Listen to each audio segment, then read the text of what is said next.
रिंकी और बबलू की नई नई शादी हुई होती है। दोनों साथ में बहुत खुश रहते हैं।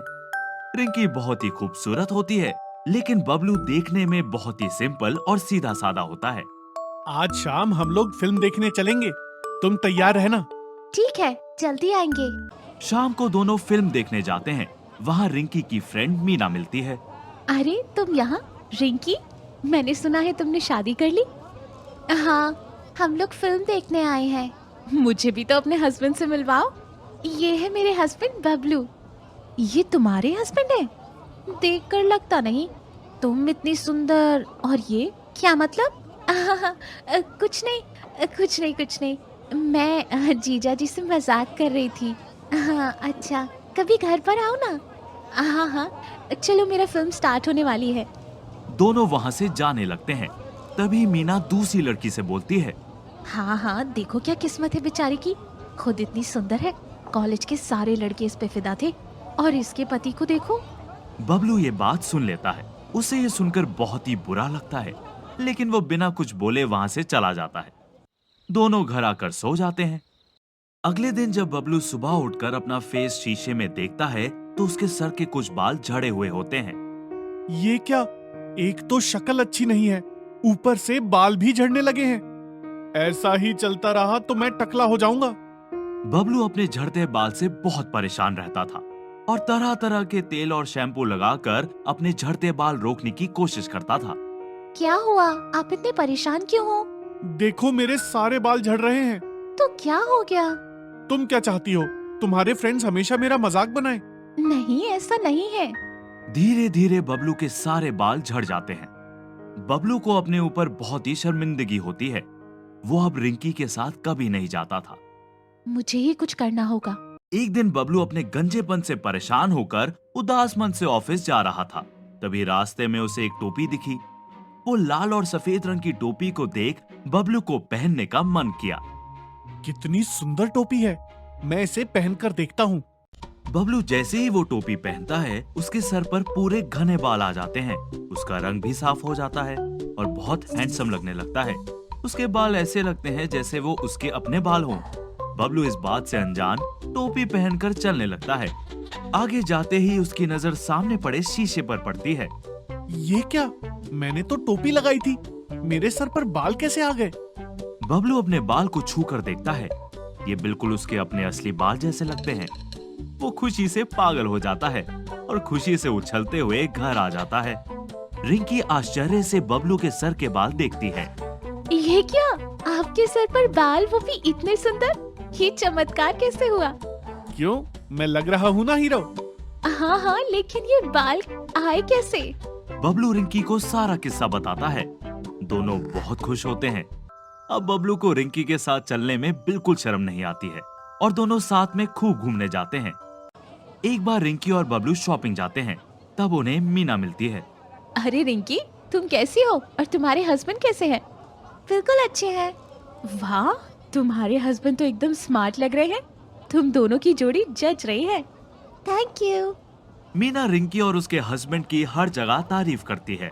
देखो, ये जादुई टोपी की वजह से मुझे कितना अटेंशन मिल रहा है। सब इस टोपी का कमाल है। आप मुझे जैसे हो वैसे ही अच्छे लगते हो। लेकिन ये दुनिया सिर्फ बाहरी खूबसूरती देखती है। तुम इतनी सुंदर हो, अगर मैं बिना टोपी लगाए बाहर जाऊंगा, सब मुझ पर हंसेंगे। ये लोगों की सोच है।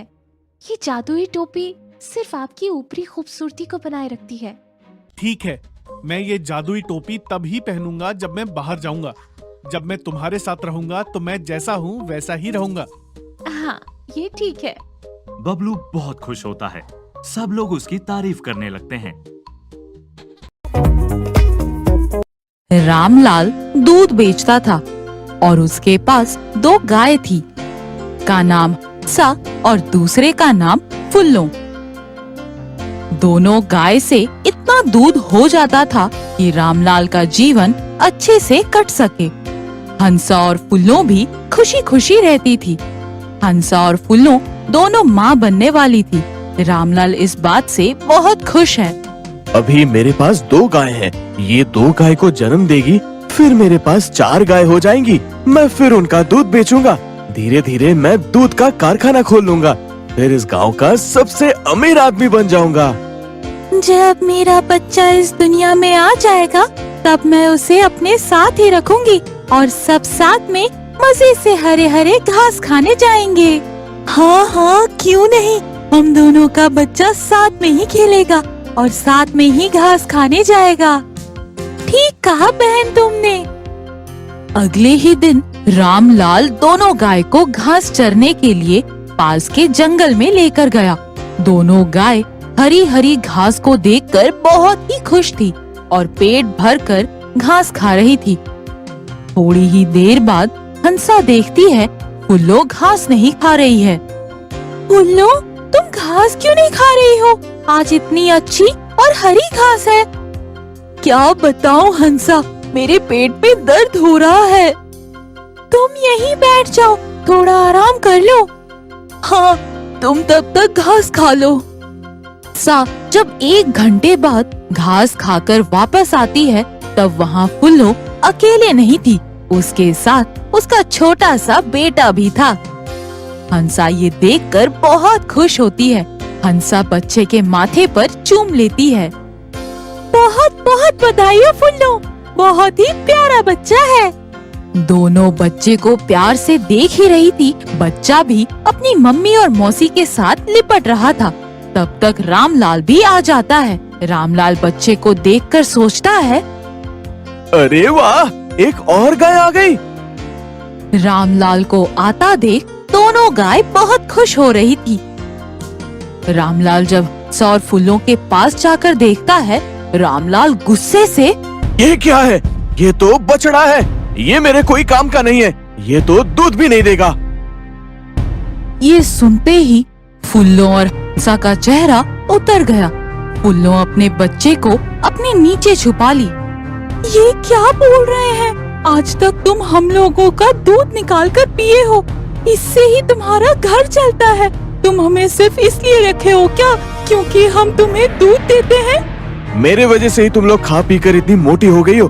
मैंने आज तक तुम्हारा ख्याल रखा है। तुम्हारे हर चीज पर मेरा अधिकार है। मैं जो बोलूँगा तुम्हें वही करना होगा। रामलाल दोनों गाय को रस्सी से बांधकर जबरदस्ती घर ले आया और बच्चे को वहीं छोड़ दिया। आते ही हंसा और फुल्लो को खूंटे से बांध दिया। मेरा बच्चा, मुझे मेरे बच्चे के पास जाना है, मुझे मेरा बच्चा चाहिए। रामलाल ने उसकी एक नहीं सुनी। रो मत बहन फुल्लो, हम तुम्हारे बच्चे को तुम्हारे पास जरूर लेकर आएंगे। उस दिन फुल्लो अपने बच्चे की याद में रोते रहती है। ना ही कुछ खाती है, ना पानी पीती है। हंसा उसे चुप करने की बहुत कोशिश करती है, लेकिन फुल्लो उसकी एक नहीं सुनती और बस अपने बच्चे के पास जाने की जिद पर लगी रहती है। रामलाल हमारे साथ बहुत बुरा कर रहा है। एक माँ को उसके बच्चे से अलग कर दिया है और चैन से सो रहा है।